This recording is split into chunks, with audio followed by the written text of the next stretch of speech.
A powerful explosion in Monaco has raised questions over whether a prominent Ukrainian businessman was the intended target. A parcel bomb has rocked Monaco, leaving a Ukrainian businessman and members of his family seriously injured, according to reports. The blast has triggered a massive manhunt just a day after Ukraine faced another major security shock. Two high-profile incidents involving Ukrainians in just 2 days are fueling fresh questions over who may be behind them. An explosion at a residential building in Monaco injured 3 people and triggered a cross-border police manhunt. Officials say a makeshift parcel bomb was left in the building's lobby before it exploded on June 29. Surveillance footage reportedly shows a man leaving a backpack at the entrance just moments before the blast. 2 adults suffered life-threatening injuries, while a teenager was also wounded in the explosion. Police believe the suspect fled toward France, prompting a joint search by authorities in Monaco and France. Monaco's Interior Minister Lionel Beffrey-Mermond said witness accounts helped investigators identify the suspect. Lionel Beffrey-Mermond said, and I quote, "This is the first time, to my knowledge, that such an act has taken place in the Principality." Unquote. Nice Mayor Eric Ciotti described the attack as a tragedy for Monaco in a post on X. Eric Ciotti said, and I quote, "The attack carried out this evening is a tragedy that strikes Monaco. Thoughts for the victims, their families, and the people of Monaco. Total support for the security forces and emergency services mobilized." Unquote.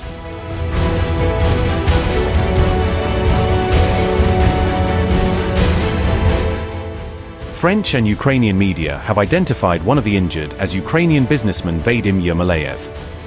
Monaco's prosecutor said investigators have not yet determined why the occupants of the building were targeted. Prince Albert II condemned the bombing as a heinous act while security services remain on high alert.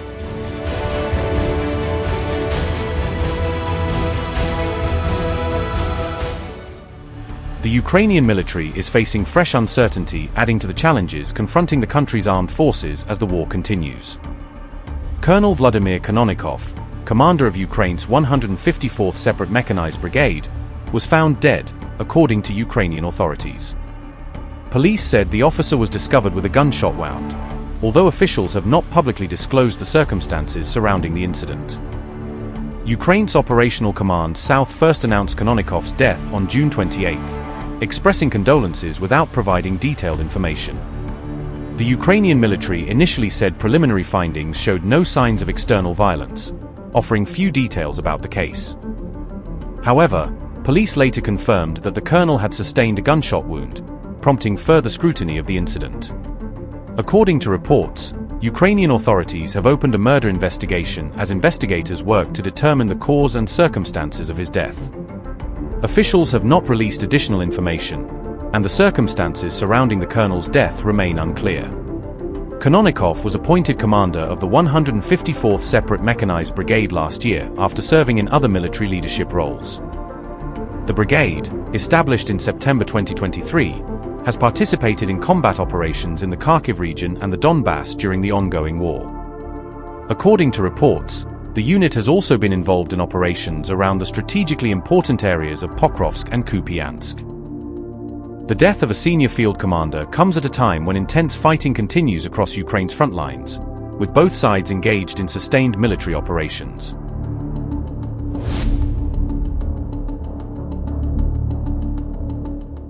Russia carried out another overnight barrage of ballistic missile attacks targeting Kiev on June 28, marking the latest in a series of long-range strikes against the Ukrainian capital. Ukraine's Air Force warned that multiple Russian ballistic missiles were heading toward Kiev, urging residents to seek shelter as the threat rapidly intensified. Air raid sirens sounded across central and eastern regions of Ukraine, as authorities issued widespread alerts warning civilians of the incoming missile attack. Officials in Kiev said the city's air defense systems were immediately activated, with crews working to intercept and destroy the incoming missiles. Loud explosions echoed across the Ukrainian capital shortly before 2 a.m., as air defense intercepts and missile impacts were reported in different parts of the city. A second wave of missile strikes followed at around 2:35 a.m., extending the assault and forcing emergency responders to remain on high alert. The overnight attack triggered fires near a residential building, a service station, and a non-residential facility, prompting firefighters and rescue teams to respond. Explosions were also reported in the northeastern cities of Sumy and Kharkiv, indicating that the missile assault extended well beyond the capital. Russia has increasingly relied on ballistic missile strikes in recent months, as progress in its ground offensives has slowed across several areas of the front line.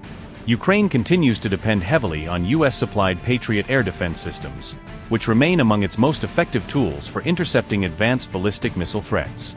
Kiev has repeatedly warned that its stockpile of Patriot interceptor missiles is coming under growing pressure, raising concerns about sustaining its air defenses during prolonged attacks.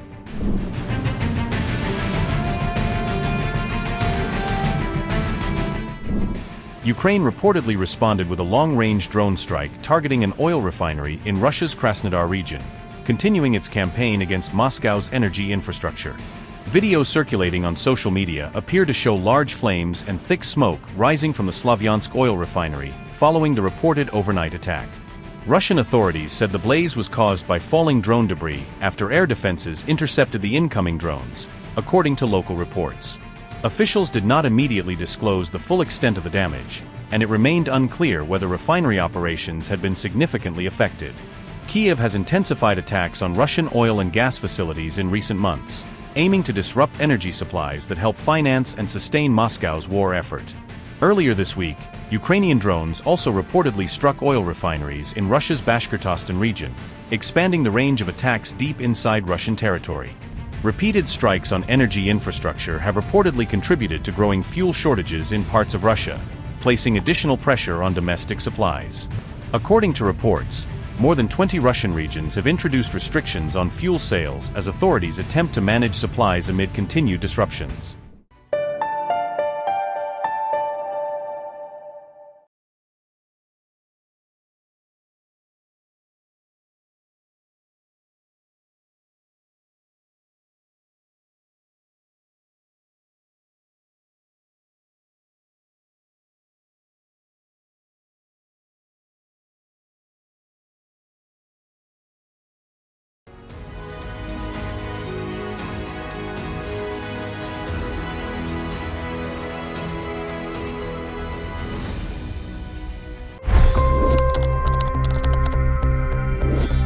$25 crore गरीब गरीबी को परास्त करके बाहर निकले।